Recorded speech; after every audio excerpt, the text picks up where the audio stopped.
میرے لورز بھی ہیں، میرے ہیٹرز بھی ہیں. یہ عزت اللہ کی طرف سے ہے. کسی کی ذلت ہے تو وہ اللہ کی طرف سے ہے. ان کے لیے ضرورت ہے کہ نوک نوک کہ ہم نے جو کچھ بھگتنا تھا، جو کچھ بیڈ ٹائم جو بھی ہم نے دیکھنا تھا وہ دیکھ چکے ہیں.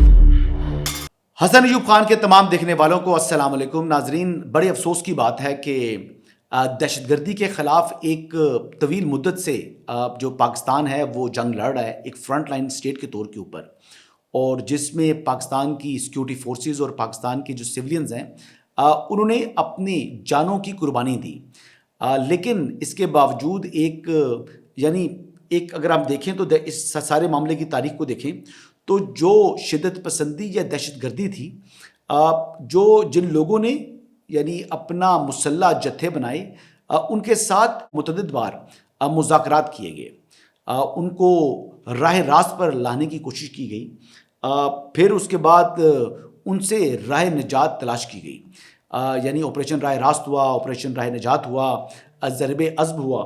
اور اب ایک بات بڑی کلیئر اور کیٹیگوریکلی جو ہے وہ پورے پاکستان کو اس بات کا علم ہے کہ جو تحریک طالبان پاکستان ہے یہ اس وقت فتنہ الخوارج ہے.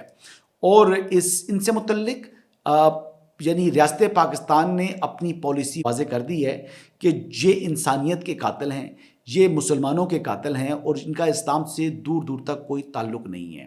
یہ خود کو بظاہر مسلمان کہتے ہیں لیکن یہ کفار سے بڑھ کر مسلمانوں کے دشمن ہیں. ان کے خلاف جو ہے وہ اب پورا ملک ان کو دہشت گرد قرار دیتا ہے، لیکن نہیں دیتے تو عشق عمران میں مبتلا ٹولہ جو ہے وہ ان کو دہشت گرد تسلیم کرنے کو یا میڈیا کے اوپر ان کو دہشت گرد کہنے کو تیار دکھائی نہیں دے رہا. شفیع جان صاحب نے محمد مالک صاحب سے ایئر وائی نیوز کے اوپر جو پروگرام میں شریک تھے، اور وہاں پر انہوں نے ٹی ٹی پی کو دہشت گرد بھی قرار نہیں دیا. کیا ٹی ٹی پی ایک دہشت گرد جماعت ہے؟ تحریک طالبان پاکستان، ان میں بھی گروپس، یہ نہیں ہے کہ ایک ٹی ٹی پی پورا، ان میں بھی گروپس ہیں. جو گروپس ریاست کے سامنے، اس ریاست کے قانون کے سامنے جو بھی ریاست کے خلاف کارروائی کرے گا، جو بھی نہیں، میرا سوال ہے وہ ٹی ٹی پی میں ہو یا ٹی ٹی پی سے باہر ہو، وہ دہشت گرد. میں بتاتا ہوں میں کیا سننا چاہ رہا ہوں. میں چاہ رہا ہوں آپ صاف مجھے کہیں ٹی ٹی پی ایک دہشت گرد جماعت ہے. ٹی ٹی پی میں جو لوگ ریاست کے خلاف ہیں وہ دہشت گرد ہیں. چلے نور ولی محسود، حافظ گل بہادر دہشت گرد ہیں. اس پہ اگر ہم جائیں گے تو پھر ہم گھنٹوں ہمیں جانا ہے، ہمارے بچے روز شہید ہوتے ہیں. دیکھیں، ڈی جی آئی SPR نے تو یہ کہا کہ اس عزم کا اظہار کیا کہ افواج پاکستان اور پاکستانی قوم وہ انشاءاللہ بہت جلد ان فتنوں کا ضرور خاتمہ کریں گے، ان کو جڑ سے اکھاڑ پھینکیں گے. لیکن اس کے راستے میں جو سب سے بڑی رکاوٹ یا ان کو تحفظ کون فراہم کر رہا ہے؟ انفارچونیٹلی پاکستان تحریک انصاف کی صوبائی حکومت. بظاہر وہ بہت زیادہ خوفزدہ ہیں ان تحریک طالبان پاکستان سے، جنہیں ہم فتنہ الخوارج کہتے ہیں، اور کچھ ان لوگوں کے اپنے انٹرسٹ ہیں، فائنینشیل انٹرسٹ ہیں، جس وجہ سے وہ ان کے خلاف کسی قسم کی جو کارروائی اگر ریاست کرتی ہے تو اس کے خلاف یہ سیخ پا ہو جاتے ہیں. سہیل آفریدی صاحب کو بطور چیف ایگزیکٹو صوبے کے اندر داخلی سلامتی کو یقینی بنانے کے لیے جو سیکیورٹی فورسز کارروائیاں کرتی ہیں ان کو مکمل سپورٹ فراہم کرنی چاہیے، ان کے حق میں آواز اٹھانی چاہیے. لیکن انفارچونیٹلی سہیل آفریدی صاحب الٹا جو افواج ہیں یا سیکیورٹی فورسز ہیں ان کے اوپر تنقید کرتے چلے آ رہے ہیں. رات کو انہوں نے ایک بڑا لمبا چوڑا ٹویٹ کیا، اور وہ ٹویٹ جو ہے وہ واضح اس بات کو کرتا ہے کہ سہیل آفریدی کتنے بزدل آدمی ہیں. اچھا، سہیل آفریدی صاحب نے جس جرگے کا ذکر کیا جس میں انہوں نے فرمایا کہ تمام کی تمام خیبر پختونخوا کے اندر سیاسی جماعتوں نے جو مذاکرات ہیں اور ان کے موقف کی تائید کی، اور تمام کی تمام جماعتوں نے مخالفت کی آپریشن کی، یہ بات ان کی حقائق کے منافی ہے. وہ کس طریقے سے؟ کیونکہ زاہد خان صاحب جو کہ اب مسلم لیگ نواز کے رہنما ہیں، انہوں نے اس جرگے کے اندر کھڑے ہو کر یہی بات کی کہ مذاکرات کی کوشش ناکام ہو چکی ہے، اور مذاکرات جو اب ناکام ہو چکے ہیں تو پھر اب آپریشن ہی واحد حل ہے. انہوں نے اپنے خیالات کا اظہار کس طرح کیا، آئیے سنتے ہیں. اگر ہمیں امن چاہیے تو امن کے دو راستے ہوتے ہیں. ایک راستہ ہوتے ہیں نیگوسیشن، ڈائلاگ، جرگہ.